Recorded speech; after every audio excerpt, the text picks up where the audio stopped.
حضرت سلمان فارسی رضی اللہ تعالی عنہ سے یہ روایت ہے.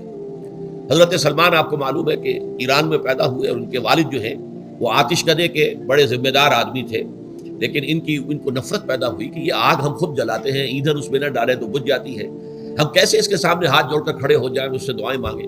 بہرحال اس بنا پر جو بھی چپکلش ہوئی تو جیسے حضرت ابراہیم علیہ السلام کو ان کے والد نے گھر سے نکال دیا تھا، انہیں بھی گھر سے نکلنا پڑا. جیسے حضرت ابراہیم نے پھر ہجرت کی تھی اور وہ عراق سے جو ہے شام کی طرف منتقل ہوئے تھے، تو یہ ایران سے شام کی طرف منتقل ہوئے. وہاں جا کر انہوں نے عیسائیت کا مذہب اختیار کیا، راہبوں کے پاس رہے.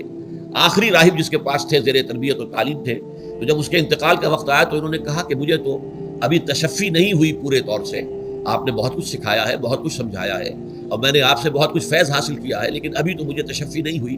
اب آپ کا انتقال ہو رہا ہے، میں آپ کے بعد کس کے پاس جاؤں؟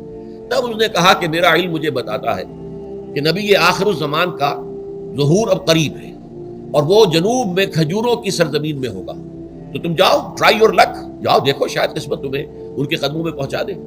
وہ وہاں سے روانہ ہوئے ایک قافلے کے ساتھ. قافلے پر ڈاکوؤں نے حملہ کیا، انہیں پکڑ کر غلام بنا لیا، غلام بنا کر بیچ دیا. لیکن یہ دیکھیے قسمت ان کی کہ مدینے کے یہودی نے خرید لیا. اب مدینے پہنچ گئے.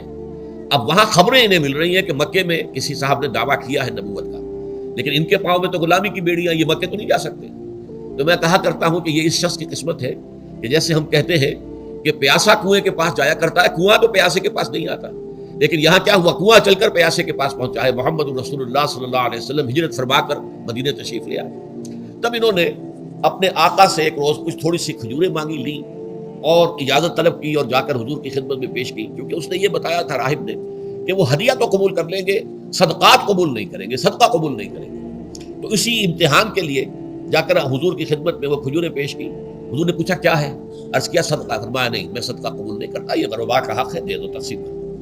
پھر کچھ عرصے کے بعد پھر کچھ کھجوریں لی ہوگی اپنے اس آقا سے، پھر پہنچے. پھر جب حضور نے پوچھا کیا ہے، عرض کیا کہ یہ ہدیہ. آپ نے فرمایا ہاں ٹھیک ہے، ہدیہ میں قبول کرتا ہوں. تو فوراً قدموں میں گر گئے، ایمان لے آئے. اور ان کا معاملہ جو ہے یہ بھی جان لیجئے کہ یہ فقراء صحابہ میں سے تھے جو کوئی کام نہیں کرتے تھے، ہمہ وقت حضور کے ساتھ رہنا. اور اس اعتبار سے حضور نے ان کے بارے میں یہ بھی کہا ہے کہ سلمان و منا من اہل البیت، سلمان جو ہے وہ ہمارے اہل بیت میں شامل ہے رضی اللہ تعالی عنہ.